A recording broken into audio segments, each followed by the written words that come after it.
What's up there, everybody? How's it going today?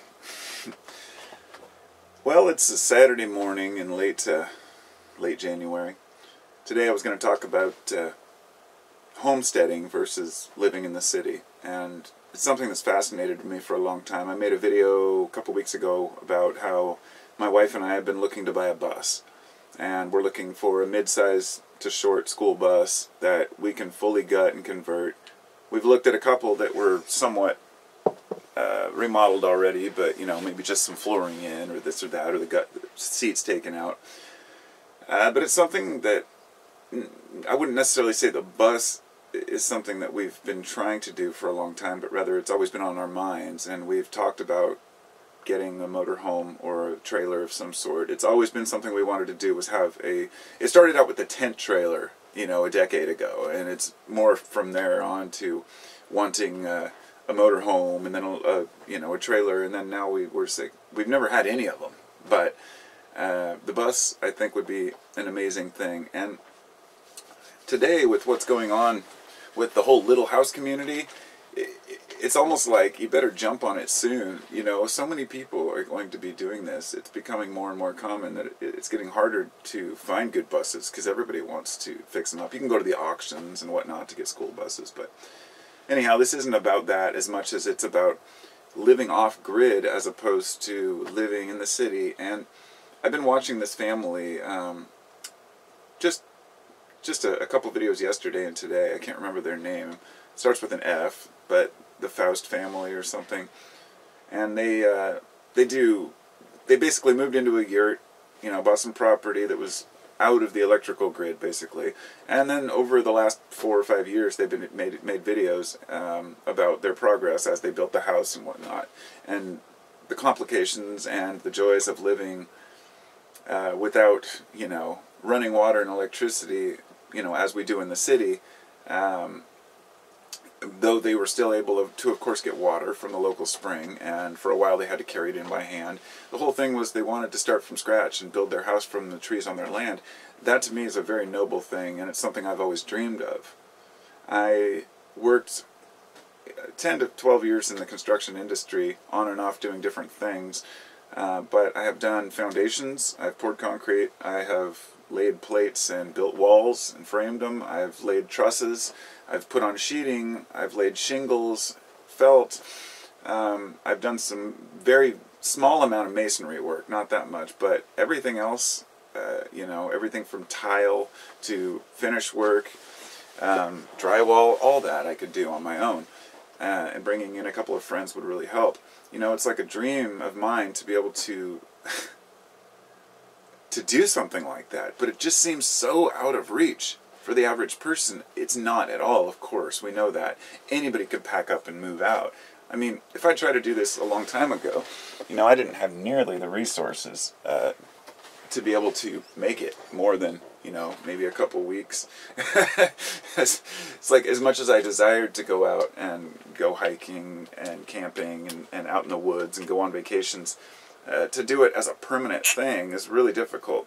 And you have to have an income of some sort, or live on what you make out there. As a carpenter, I guess my dream is to maybe have a wood shop in a place like that and mill out my own wood. The reason I'm making this video to talk about it, I guess, is just kind of an open discussion to anyone else who's had a similar, idea, something they've wanted to do. How do you feel about it? Back in '98, I went up to Montana with my friend Mike, and we drove up there looking for land. Because at that time, I had been reading for a couple of years things like Behold a Pale Horse by William Cooper, which was like, guys like Alex Jones hatched out of William Cooper's womb, if you will. It was very wild and speculative conspiracy theory type stuff.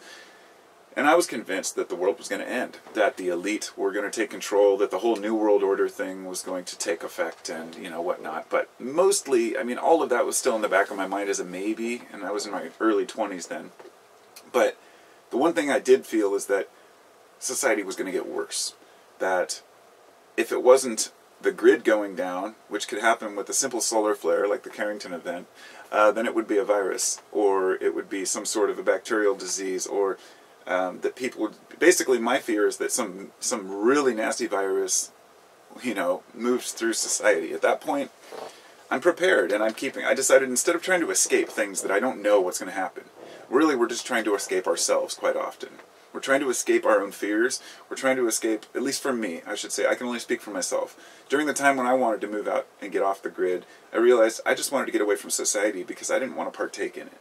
I didn't want to be responsible. I didn't want to do all the paperwork and bullshit it takes to be a human in this society. I thought I have the rights to just go live my life the way I want.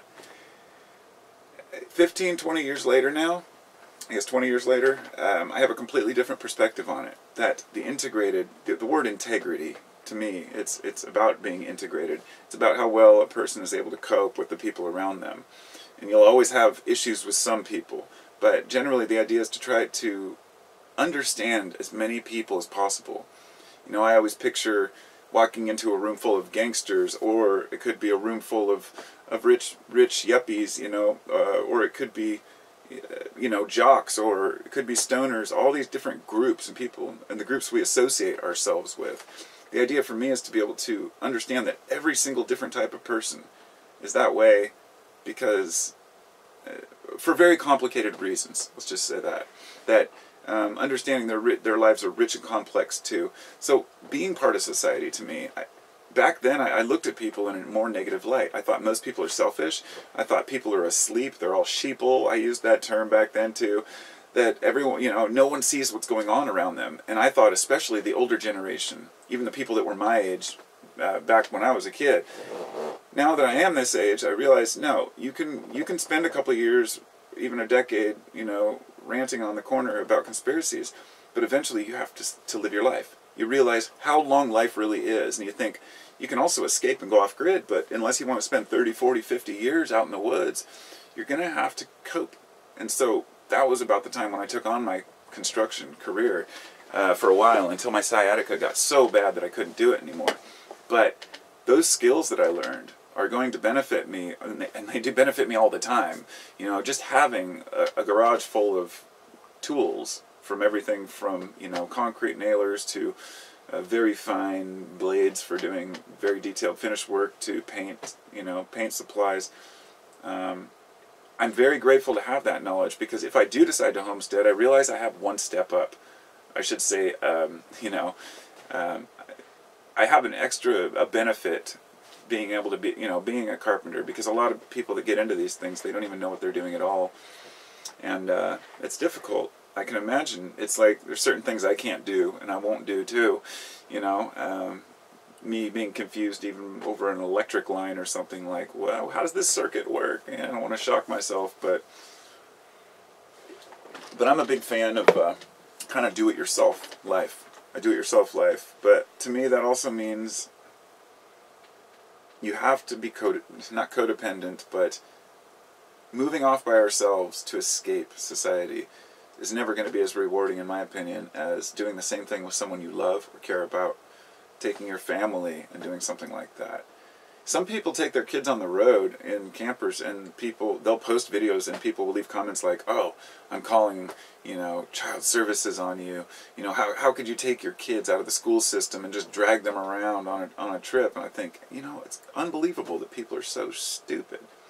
That people are so afraid to let kids explore this world that, you know, oh, you know, you've got to send them to school and be cookie-cutter children, and, you know, like every other kid out there. You know, how well is that working for you, America?